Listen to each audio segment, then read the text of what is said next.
Hi, my name is Nikki and I'm the Creative Assistant here at Bloguettes, and I'm here to talk to you guys today about how to become a freelance graphic designer.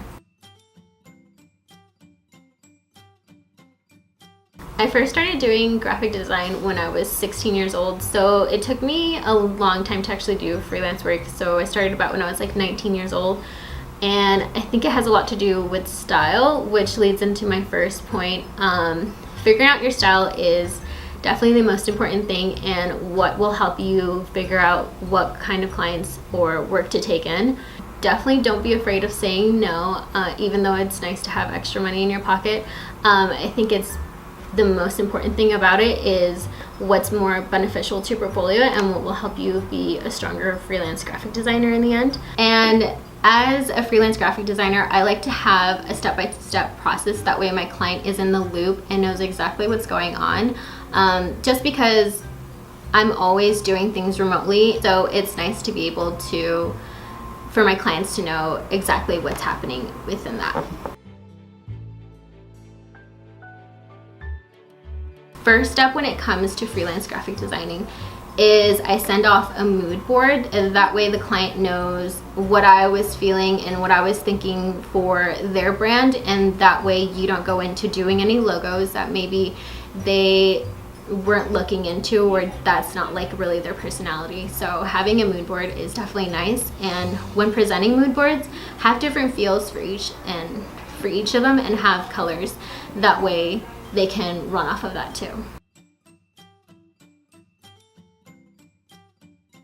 When it comes to concepts, make sure to thoroughly think out the personality behind every mood board and be able to easily communicate what that mood board or what that logo would be and how that brand would run off of that.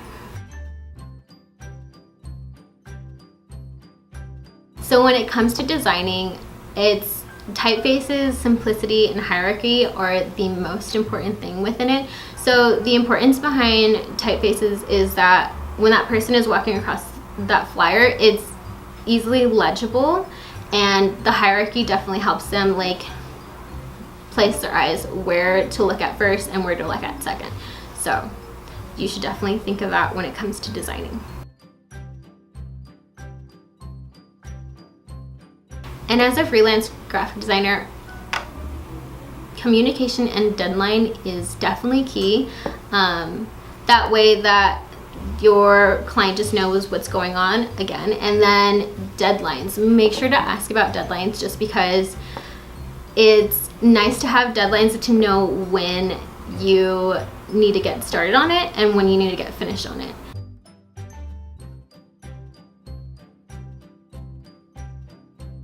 So how I find projects is that I mostly email a lot of the studios and agency, like either locally or anywhere really, because you can be a great graphic designer remotely. So that means that I also check into Create Cultivate's classifieds. They have it on their website where they have a bunch of companies that are looking for creatives. And then I also just look into Instagram as well, because I follow a lot of my favorite agencies, and sometimes they'll post about it. So it's a great way to find a freelance position.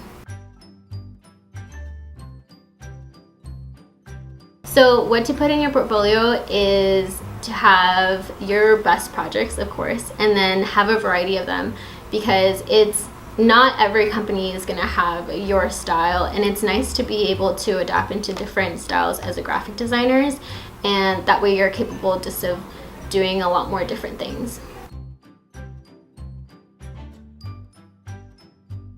Through your portfolio, it's nice to show your beginning process to the end, like even if that includes sketches to your draft logos to your final logos.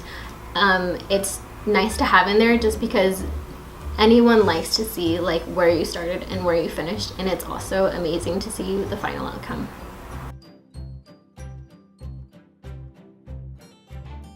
In your portfolio, be sure to be descriptive but short, because when you're sending off your website or your resume or cover letter, I mean, it's nice for a client just to go in and be able to read what happened within a project and can easily just scroll through the images and see the process within that. Keep your navigation tab to a minimum, which is funny to say because I never thought of it to be a thing, but it's nice just to be able to categorize things into maybe like have like a max of 4 tabs, and then if you need to have like the subtitles within them. And most importantly, show some personality.